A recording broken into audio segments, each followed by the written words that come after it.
Okay, welcome back. This is part 2 of 1.1. We're talking about conditionals, contradictions, and identities.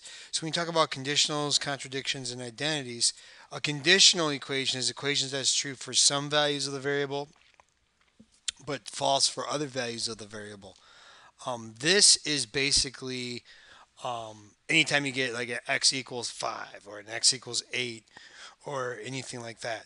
Um, a contradiction is when this stuff is never true. And contradictions and identities happen when the variables drop out.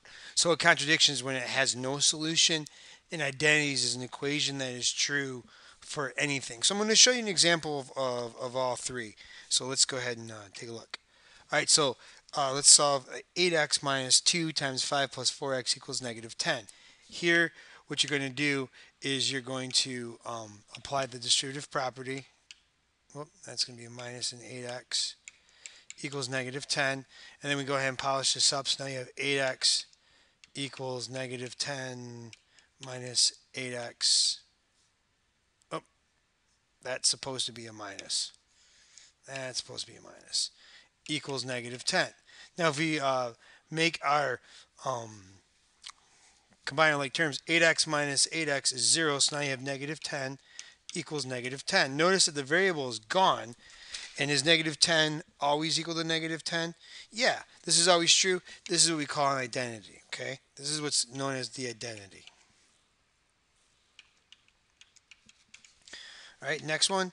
If you look at this, you have 30x minus 5 times 2 plus 6x equals 10.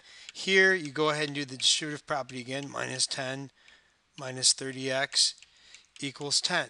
Here we go ahead and we combine our like terms. 30x minus 30x is 0, so you get negative 10 equals 10. Is that true?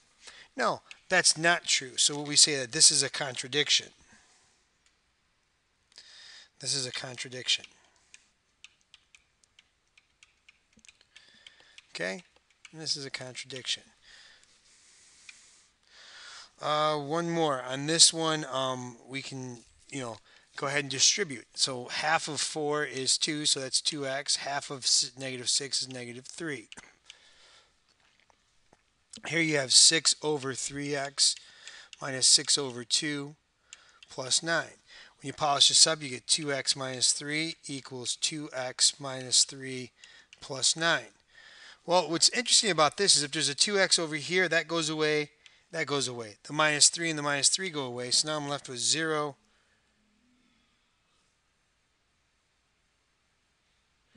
equals 9. Is that true? No, this is a contradiction. Okay, this is a contradiction. All right, so that's pretty simple. Hopefully that makes sense. I'll see you guys.